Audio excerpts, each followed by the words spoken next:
जैसा कि आप सब जानते हैं कि जल गंगा संवर्धन अभियान जो 30 मार्च से शुरू किया गया था, उसका समापन 30 जून को कल खंडवा में हुआ है। बहुत ही सफलतापूर्वक ये अभियान चला। गर्मी के पूरे महीनों में जितने भी हमारे जल स्रोत हैं उसको नए जो समाप्त हो गए को उसको पुनर्जीवित किया गया है। तालाबों के गहरीकरण, खेत तालाब का चिन्हांकन, फिर खेत तालाबों का निर्माण का कार्य, और अब मानसून में, बरसात में वो सारी संरचनाओं में जल संग्रहण होगा और हमारा ज़मीन का वाटर टेबल रिचार्ज होगा। और जिसकी प्रधानमंत्री जी ने भी पत्र के माध्यम से प्रशंसा की है कि मध्य प्रदेश में बड़े आदर्श तरीके से मुख्यमंत्री के नेतृत्व में जो जल गंगा संरक्षण अभियान का कार्यक्रम हाथ में लिया है, उस प्रकार के अन्य राज्यों को भी इसको फॉलो करना चाहिए, जिससे कि गिरता हुआ भूजल स्तर को हम नियंत्रित कर सकें और पानी की उपलब्धता को सुनिश्चित कर सकें।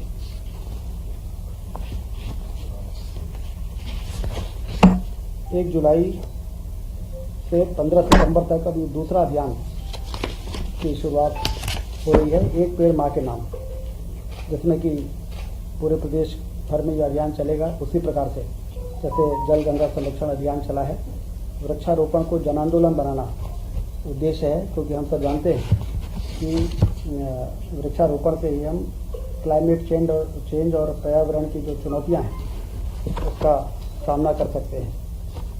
इसलिए इस कार्यक्रम को भी आज मुख्यमंत्री जी ने निर्देश दिया है कि इसको भी पूरी क्षमता के साथ हमें शुरू करना है और इसको पूरा करना है।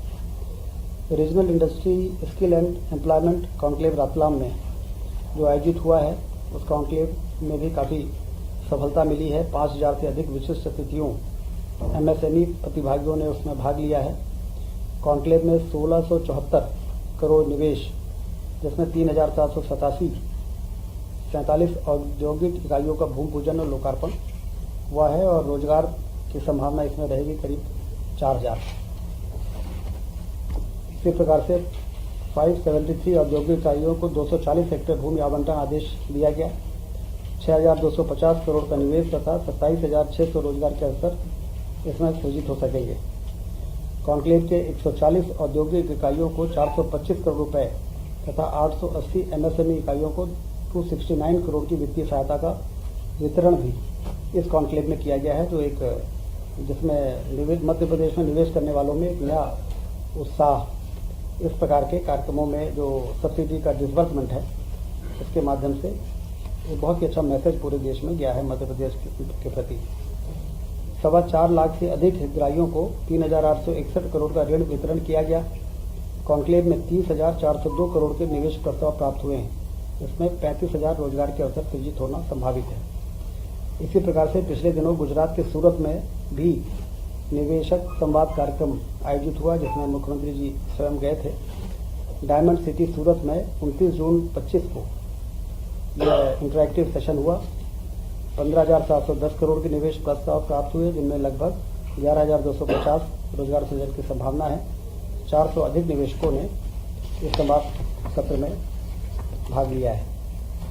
मध्य प्रदेश को डिटॉक्स कॉर्पोरेशन प्राइवेट लिमिटेड से पर्यावरण क्षेत्र में 7,500 करोड़ रुपए तथा केपी ग्रुप नवीनीकरण ऊर्जा क्षेत्र में 6,500 करोड़, ये बड़े प्रस्ताव प्राप्त हुए।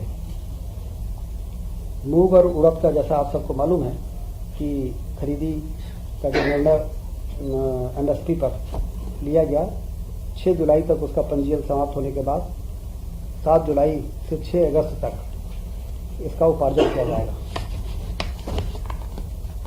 जिला विकास सलाहकार समिति का गठन कर शीघ्र बैठक का आयोजन करने का निर्देश मुख्यमंत्री जी ने दिया है। इस जिला विकास सलाहकार समिति में मुख्यमंत्री की अध्यक्षता में जिले के सांसद, विधायक, जिला पंचायत अध्यक्ष, जनपद अध्यक्ष, मेयर, नगर पालिका के अध्यक्ष, नगर निगम के स्पीकर आदि के साथ चिकित्सा, विधि, इंजीनियरिंग, समाज सेवा, कृषि, उद्यानिकी, डेयरी आदि क्षेत्रों के जिले के 20 नामांकित विशेषज्ञ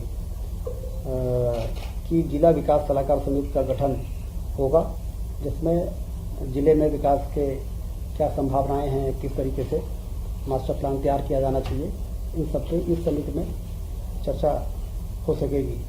15 जुलाई तक इसको करने के निर्देश दिए गए हैं।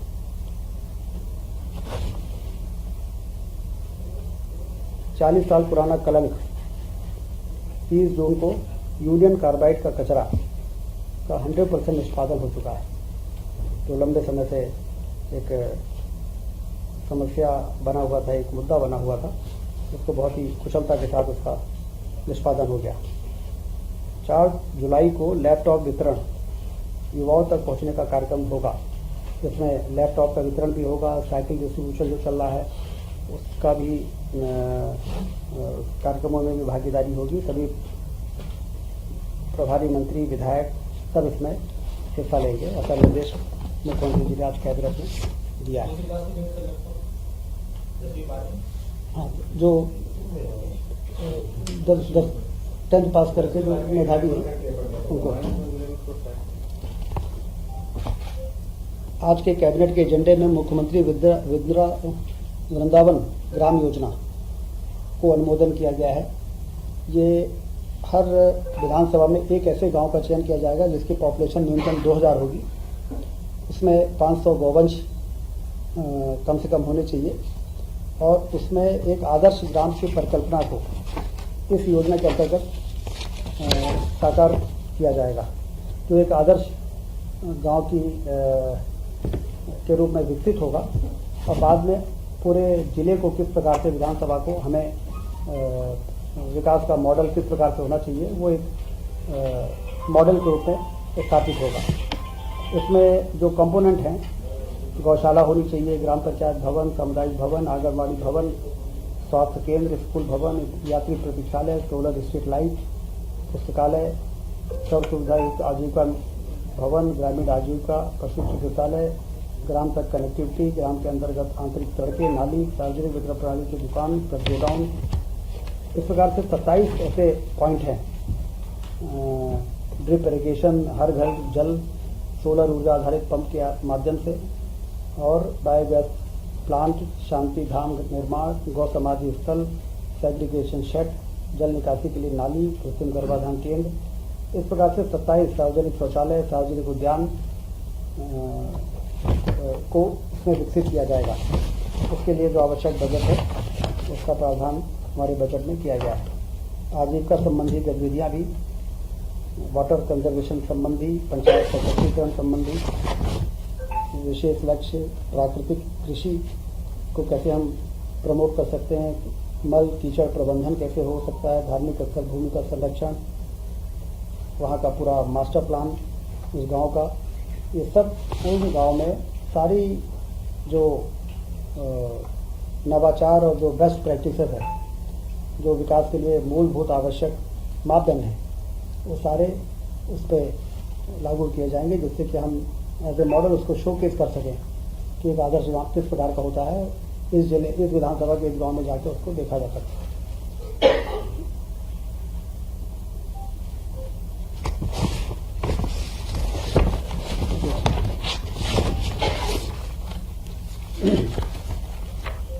प्रधानमंत्री जी, कम से कम 500 गाय होनी चाहिए, जिससे कि गौ पालन को भी एक बल मिले।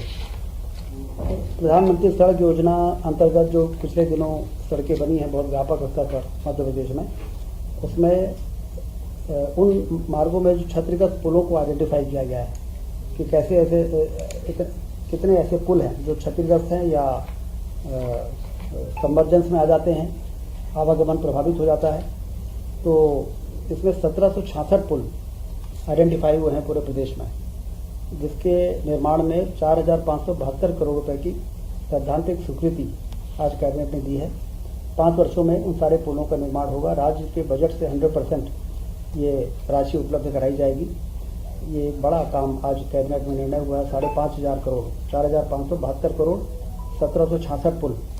इसके बनने के बाद ग्रामीण क्षेत्रों में आवागमन की सुविधा में काफ़ी सुधार।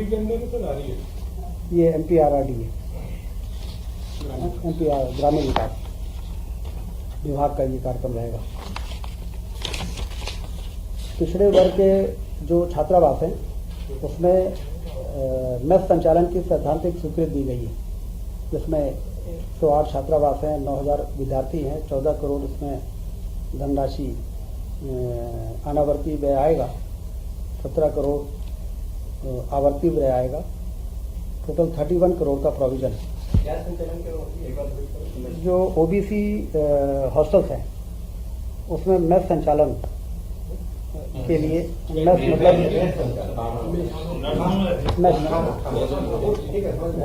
भोजनालय है, उसमें भोजनालय के स्थापना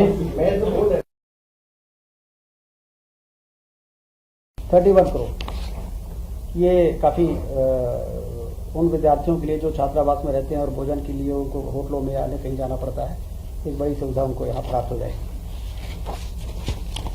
तो एक बड़ी उपलब्धि मध्य प्रदेश को मिली है। राष्ट्रीय रक्षा विश्वविद्यालय जो गांधीनगर में है, उसका कैंपस भोपाल के लिए स्वीकृत हुआ है। और अभी ये जो हमारा राजीव गांधी विश्वविद्यालय है, टेक्नोलॉजी यूनिवर्सिटी है, उसमें 10 एकड़ जमीन इनके लिए रिजर्व किया गया है। और जब तक इनका अपना भवन नहीं बन जाता तब तक आरजीपीवी में ही उनको एरिया दिया जाएगा शुरुआत करने के लिए। बाद में फिर रक्षा विश्वविद्यालय का वो भवन बन के तैयार होगा 10 एकड़ में, और वो कैंपस यहाँ पे शुरू होगा। इससे काफ़ी लाभ है। राष्ट्रीय सुरक्षा के क्षेत्र में रोजगार एवं कौशल के लिए हमारे बच्चों को मौका मिलेगा। विशिष्ट उच्च शिक्षा के केंद्र के रूप में मध्य प्रदेश की प्रतिष्ठा में वृद्धि होगी। राज्य और राष्ट्रीय स्तर की संस्थाओं के मत सहयोग में भी वृद्धि होगी। एक बड़ी उपलब्धि हायर एजुकेशन के क्षेत्र में हमको मिलेगी।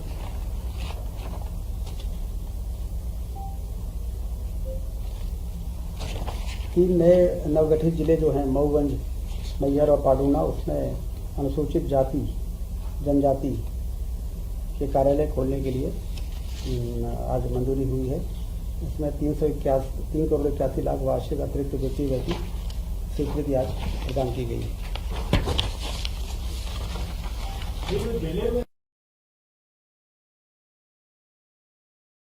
मंत्री रहेंगे, प्रभारी मंत्री उसके उपाध्यक्ष रहेंगे और बाकी सारे मेंबर्स रहेंगे। और मुख्यमंत्री की अनुपस्थित में प्रभारी मंत्री उसकी अध्यक्षता करेंगे। और मुख्यमंत्री भी समय समय पे सभी जिलों के, क्योंकि जिला योजना समिति में सारे निर्वाचित सदस्य होते हैं, अधिकारी होते हैं, लेकिन समाज के हर क्षेत्रों में जो विशिष्ट लोग हैं उनको काफ़ी लंबा अनुभव होता है, उनके सुझाव विचार जिला योजना समिति में आ नहीं सकते। तो इसलिए मुख्यमंत्री जी ने एक नया ये जिला सलाहकार समिति, विकास और सलाहकार समिति बनाई है। इसमें हम उन लोगों को भी बुलाएंगे, डॉक्टर्स हैं, इंजीनियर्स हैं, प्रबुद्धजन हैं, और जिले के संपूर्ण विकास के लिए क्या होना चाहिए उनके विचार भी आएंगे सुझाव के रूप में, जिसको कि इम्प्लीमेंट करने में फिर प्रशासन और शासन कार्रवाई कर सकेगा। अगर आप ये वीडियो YouTube पर देख रहे हैं तो हमारे चैनल को सब्सक्राइब करें और बेल आइकन को दबाना ना भूलें। अगर आप Facebook पर ये वीडियो देख रहे हैं तो हमारे पेज को लाइक करें।